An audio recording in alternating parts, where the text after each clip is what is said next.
दोस्तों नमस्कार। मेरा नाम BS शेखावत है और मैं धार्मिक नगरी अजमेर से बोल रहा हूँ। दोस्तों रोज की तरह आज भी मैं टाइम्स ऑफ इंडिया अखबार का एक आर्टिकल आपके सामने लेके आया हूँ, जिसमें हमारा उद्देश्य है किसी भी तरह से इंग्लिश न्यूज़पेपर को पढ़ना शुरू कर दें या हम इंग्लिश न्यूज़पेपर को कैसे पढ़ें उसकी ट्रिक्स को जानना। इंग्लिश न्यूज़पेपर पढ़ने के लिए एक ही मेन ट्रिक है इंग्लिश न्यूज़पेपर रोज पढ़ना 5 या 10 मिनट के लिए।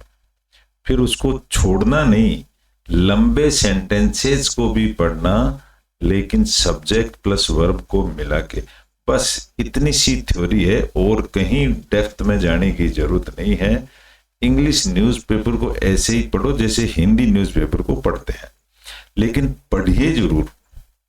दोस्तों मैंने भी ऐसे ही शुरू किया था। मैं चाहता हूं मेरे पीछे भी हजारों लोग इंग्लिश न्यूज़पेपर इस तरीके से पढ़ना शुरू करते हैं। तो उसकी ट्रिक्स आज हम डिस्कस करेंगे कि इंग्लिश न्यूज़पेपर को कैसे पढ़ें। उसके पढ़ने का सबसे बेस्ट तरीका मैं आपको बता रहा हूं। चलिए, आज का हमने एक पेपर लिया है इंग्लिश न्यूज़पेपर। उसकी जो फ्रंट पेज के ऊपर जो मेन हेडिंग होती है वो मैं आपको बता रहा हूं, जो थोड़े से मोटे अक्षरों में लिखी रहती है। एक ही हेडिंग ऐसी होती है जो मोटे अक्षर में लिखी रहती है। आज की जो हेड खबर है वो है PAK का मतलब होता है पाकिस्तान अपील टू इंडिया। यहां पर अखबार छापने वालों ने भी मिस्टेक कर दी है, क्योंकि पाकिस्तान सिंगुलर है तो सिंगुलर वर्ब आनी चाहिए, यहां पर वर्ब प्लूरल रख दी उन्होंने गलती से। पाकिस्तान अपील नहीं, Pakistan appeals to India. Pakistan India को अपील कर रहा है, यानी रिक्वेस्ट कर रहा है। क्या रिक्वेस्ट कर रहा है? यहां कॉलन लगा के बताया गया है, rethink suspension of Indus treaty. Indus treatment जो किया गया है, समझौता किया गया है, उसके ऊपर रीथिंक करें, एक बार पुनः विचार करें। ये पाकिस्तान की रिक्वेस्ट है इंडिया से। तो ये मैं इसकी डिटेल में हम नहीं जाएंगे, क्योंकि हमारा उद्देश्य ये है कि हम इंग्लिश न्यूज़पेपर को फर्राटे से कैसे पढ़ें। तो अब हम आ जाते हैं अपने आज के टॉपिक के ऊपर, जिसकी हम स्टडी करेंगे। तो आज का हमारा टॉपिक है उपनिषेदिक। उपनिषेदिक का मतलब एक एडजेक्टिव बन गया है, उपनिषद से रिलेटेड है ये। नेति नेति एंड हेजलियन किसी का नाम है ये। डायलेक्टिक, अब अगर देखेंगे तो डायलेक्ट का मतलब होता है बोली या बातचीत। डायलेक्टिक एक एडजेक्टिव बन गया है, यानी कि हेजलियन ने की बोली या हेजलियन की बात। इधर क्या है? उपनिषद की बात। इन दोनों में क्या डिफरेंस है, क्या तालमेल है, ये बताया गया है। इसको लिखने वाले हैं mister Sumit Paul. Sumit Paul बहुत अच्छे लेखक हैं, राइटर हैं, आज की जनरेशन के कंसेप्ट क्लियर पर्सन हैं। इन्होंने ये लेख लिखा है। अब इन्होंने क्या लिखा है, इसको अपन डिटेल में स्टडी करते हैं। इन्होंने लिखा है, सुमित पॉल साहब ने। अब यहां से मैं पैराग्राफ शुरू करता हूं और आप मेरी पढ़ने की स्टाइल देखिए, क्योंकि मैं बड़े बड़े सेंटेंसेस को छोटे छोटे टुकड़ों में पढ़ता हूं। पढ़ते पढ़ते ही बड़ा आनंद आता है, और अगर पढ़ाई में आनंद आने लग गया तो समझ लो न्यूज़पेपर पढ़ने में आनंद आ गया। चलिए, उपनिषेदिक यानी उपनिषद की नेति नेति। नॉट दिस, ये नहीं है। नॉट दैट, ये है वो नहीं है। एंड हेगल्स डायलेक्टिक, हेगल किसी का नाम है, हेगल की बोली। व्हाट डिस्टिंक्ट, ये क्या? वाइल डिस्टिंक्ट, डिस्टिंक्ट का मतलब होता है उसको पहचानना, भेदभाव करना, उसमें एक्सपर्टाइजेशन करना। जब उसको देखा गया, सोचा गया, शेयर एक कॉमन थ्रेड। तो एक थ्रेड का मतलब होता है धागा। तो एक चीज शेयर करेगी कि इन दोनों में क्या एकता है, किस किस में? उपनिषद में और हेगल्स की डायलेक्टिक में, हेगल्स की बोली में और उपनिषद में क्या समानता है, ये देखा गया। The use of negation, negation का मतलब होता है मना करना, and moment, to arrive at a deeper understanding, यानी नेगेशन मना करने का डीपर अंडरस्टैंडिंग ऑफ रियलिटी, मना करने की रियलिटी क्या है। थाउ हेगल्स डायलेक्टिक, भले ही हेगल्स की जो डायलेक्टिक बोली है फोकसेज ऑन डेवलपिंग कंसेप्ट्स, ये फोकस करती है कंसेप्ट पे, यानी पहलू पे, क्या रियलिटी क्या है उसके ऊपर। थ्रू थीसिस का मतलब होता है उनके वर्णन के मुताबिक। एंटीथीसिस, एंटी का मतलब होता है उसके विरोध में जो वर्णन है उसके बराबर। एंड सिंथेसिस का मतलब होता है उन दोनों को आपस में मिश्रण कर दिया जाए। इसकी नेति क्या है? नेति इज ए प्रोसेस, नेति एक प्रोसेस है दैट अनेबल्स एन इंक्वायरर। अब इंक्वायरर कौन होता है? जो इंक्वायरी करने वाला होता है वो इंक्वायरर होता है।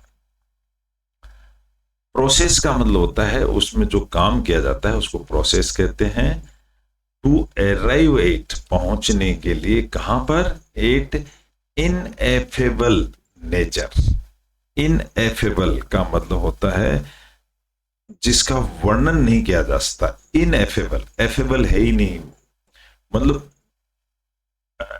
इसको स्पेशल कह सकते हो, प्रशंसनीय कह सकते हो, एक नई चीज कह सकते हो, उसको इनएफेबल कहते हैं।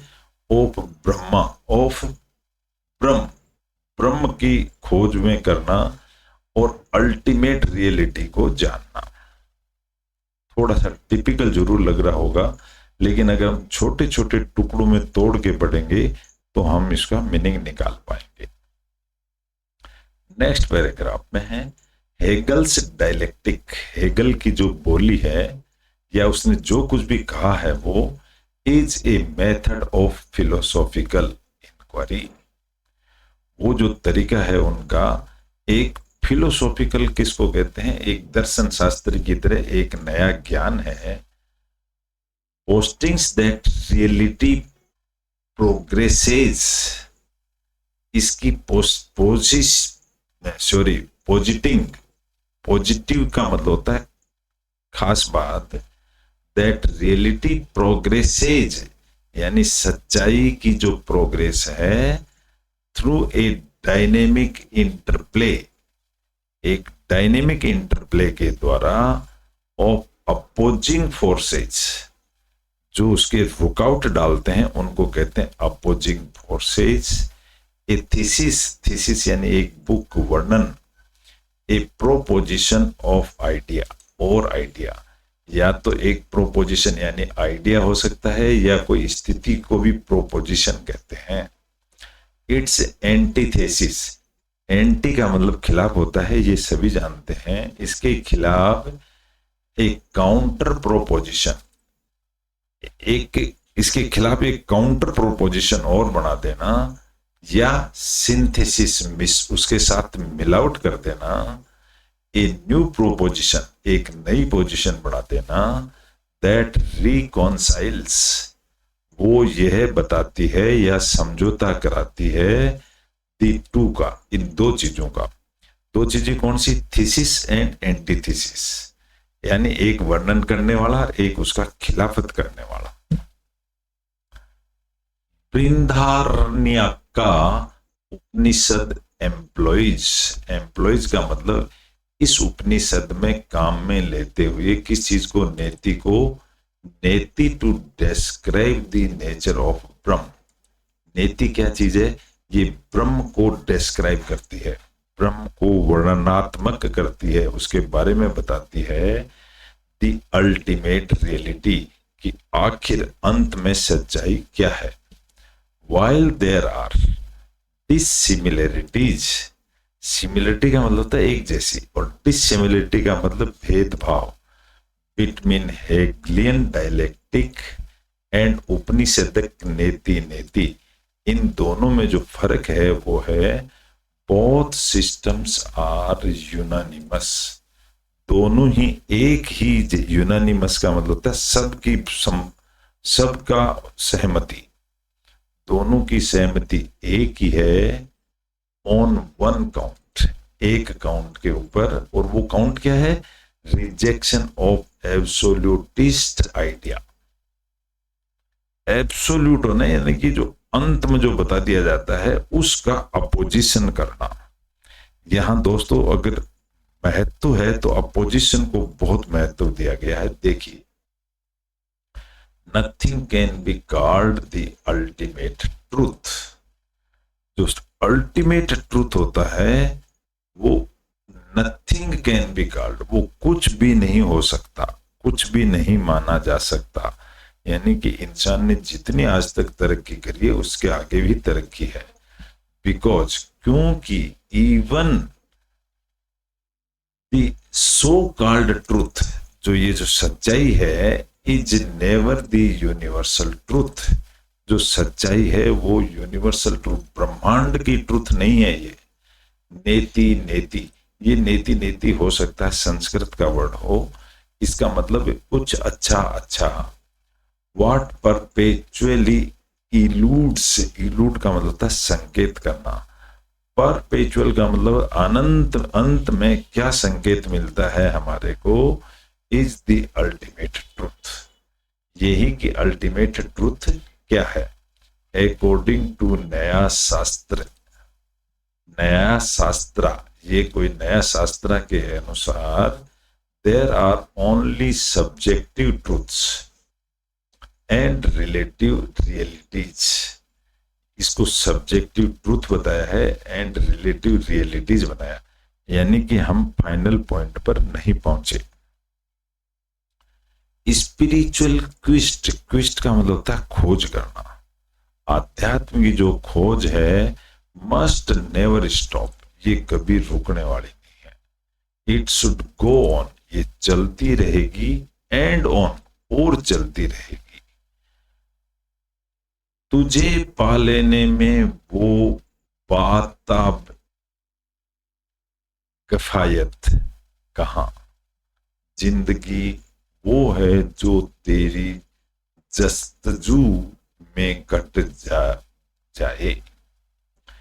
इन अदर वर्ड्स, दूसरे शब्दों में, it is always better to travel, यानी यात्रा कर लेना, हम करते रहना हमेशा सही है, देन टू अराइव, किसी एक डेस्टिनेशन पर पहुंचने के बजाय यात्रा करते रहो, ज्यादा अच्छा है। हेगल बिलीव्ड, एक ये हेगल कोई दूसरा आदमी है, वो विश्वास करता है that to negate is a man's intellectual fate. वो कहता है कि नेगेट यानी नकारात्मक करना एक आदमी का दिमाग का भाग्य है। Both Hegel and Upanishads must be understood, इन दोनों चीजों को समझना चाहिए, and appreciated in today's context, और आज के संदर्भ में विचार करना चाहिए, ऑफ ऑब्स्टिनेसी, जिद्दी बने का। टू यूज फॉकल्ट्स फ्रेज, ये कोई फॉकल्ट्स फ्रेज एक अलग से है, व्हेन एवरी रियल रिलीजियन इंसिस्ट्स, प्रत्येक धर्म है वो जोर देता है, that it is the only chosen path, कि यही सबसे बढ़िया धर्म है, and ever belief system calls itself the best and flawless, और इसी धर्म के अंदर कोई गलती नहीं है और ये सबसे बेस्ट सिस्टम है। Both Hegel and Upanishads believe, यहां पर क्या कहा गया कि हेगल एंड उपनिषद दोनों ये विश्वास करते हैं इन ट्रांसेंडेंस ऑफ आइडियाज। ट्रांसेंड का मतलब होता है और सुंदर बनना और अच्छा उत्कृष्ट बनना, उसमें ये बिलीव करते हैं, एंड एग्जिस्टिंग ट्रूथ्स, जो सच्चाई में बिलीव करते हैं। मार्शल प्रोस्ट बिलीव्ड, ये मार्शल प्रोस्ट भी कोई आदमी है, वो विश्वास करता है देयर वाज नो एंड, कभी एंड ही नहीं होता है, टू स्पाइरलिंग, स्पाइरलिंग का मतलब ऐसे घुटते रहो, एसेंडेंसी ऑफ क्वालिटी, एसेंड का मतलब आगे बढ़ते रहो, भले ये कभी कम नहीं होती। इट इज लाइक परफेक्शन, ये और आगे परफेक्ट होती जाती है। You can only strive, strive का मतलब मेहनत करना, आप और मेहनत कर सकते हो for it, but you can never become perfect, लेकिन आप परफेक्ट कभी नहीं हो सकते।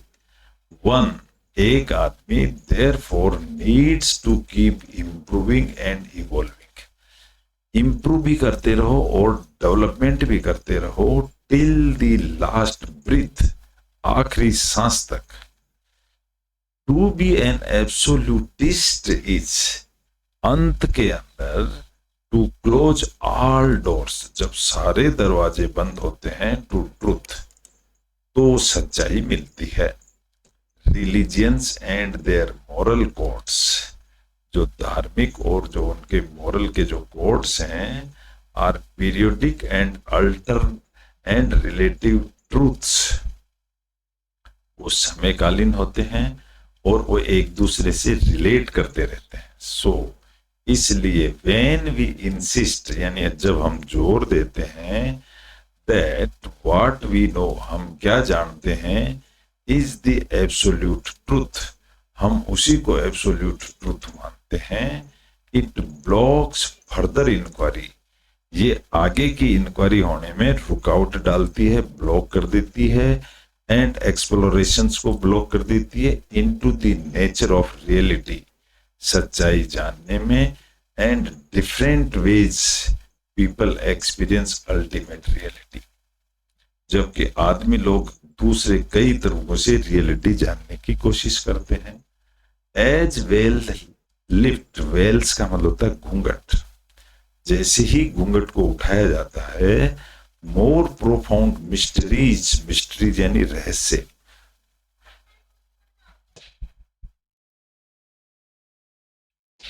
एकोइंग यानी ध्वनि होता है, on going nature of spiritual and intellectual exploration, यानी खोज करते रहते हैं। आर रिवील्ड, रिवील्ड का मतलब भी रहस्य उद्घाटन करना, किसी चीज का रहस्य खोलना, टू दोज, उनका, हु कंटिन्यू इट इंक्वायर, जो इसकी इंक्वायरी लगातार करते रहते हैं, वो कोई ना कोई रहस्य खोलते रहते हैं। एज वी पील, पील यानी छिलका होता है, जैसे भी हम किसी चीज का छिलका उतारते हैं, अवे लेयर्स, उसकी लेयर्स उखाड़ते रहते हैं, ऑफ इग्नोरेंस, इग्नोरेंस की, और इल्यूजन यानी उसके भ्रम की। We feel, we will find that journey of understanding, तो हम देखेंगे कि वो जो यात्रा है, and knowledge is an ongoing process, और ज्ञान बढ़ता ही रहता है। हेजलियन डायलेक्टिक्स, जो हेजलियन की डायलेक्टिक्स है, एंड उपनिषद की जो विजडम है यानी समझदारी, एम्फेसाइज यानी जोर देती है, that true understanding is not a destination, जो ट्रू अंडरस्टैंडिंग है वो एक भाग्य नहीं है, डेस्टिनेशन है मतलब हमारी मंजिल नहीं है, बट एक कंटिन्यूस जर्नी, ये एक कंटिन्यूस जर्नी है। वंस वी अंडरस्टैंड हेजलियन डायलेक्टिक, एक बार अगर हम हेजलियन की बोली को समझ जाते हैं, and imbibe the spirit of Upanishads, imbibe का मतलब उनके तालमेल से हम मुलाकात कर लेते हैं या उनको समझ जाते हैं, we can expand the scope of our knowledge, हम अपने ज्ञान को बढ़ा लेते हैं, एंड अंडरस्टैंडिंग को भी बढ़ा लेते हैं। इट इज आल्सो मेलोअस, मेलो का मतलब होता है मधुर, मेलोडी यानी मधुर होता है, तो वही मेलो है। यह एक हमारे लिए मधुर है। इनकलकेट यूनिवर्सल एम्पैथी, इनकलकेट का मतलब होता है दिमाग में उस जगह कर लेना, यूनिवर्सल एम्पैथी जहां यूनिवर्स पूरे ब्रह्मांड की सहमति है, एंड एनहेंस अवर एबिलिटी, अपनी एबिलिटी योग्यता को बढ़ाना, to engage in dialogues, dialogue का मतलब होता है बातचीत, तो इसलिए बातचीत करते रहना चाहिए। फॉर सेम इट में फैसिलिटेट, ये और सुविधाजनक हो सकती है स्टोरी। स्टोरी यानी कहानी है, लेकिन इटली में स्टोरी को सेटोरी बोलते हैं। तो दोस्तों आशा करता हूं आपको ये टॉपिक अच्छा लगा होगा। अखबार पढ़ने का तरीका मेरे ख्याल से कुछ अजीब भी लग रहा होगा, लेकिन यही एक बेस्ट तरीका है जिससे हम अपनी इंग्लिश भाषा के टच में आ सकते हैं, इंग्लिश भाषा को सीख सकते हैं, उसके संकेत समझ सकते हैं और अपन अपनी बात को किसी और को समझा सकते हैं। यही एक कम्युनिकेशन लैंग्वेज इंग्लिश है। इसको जानना भी जरूरी है और इसकी कोशिश करने से हम इस माहौल में ढल जाते हैं, ऐसा मेरा मानना है। मैंने भी ऐसे ही डेवलप किया है। मैं चाहता हूं मेरे पीछे भी हजारों लोग इस तरह को इस ट्रेडिशन को, इस सिस्टम को डेवलप करके इंग्लिश भाषा की जानकारी हासिल करें। Okay, good bye.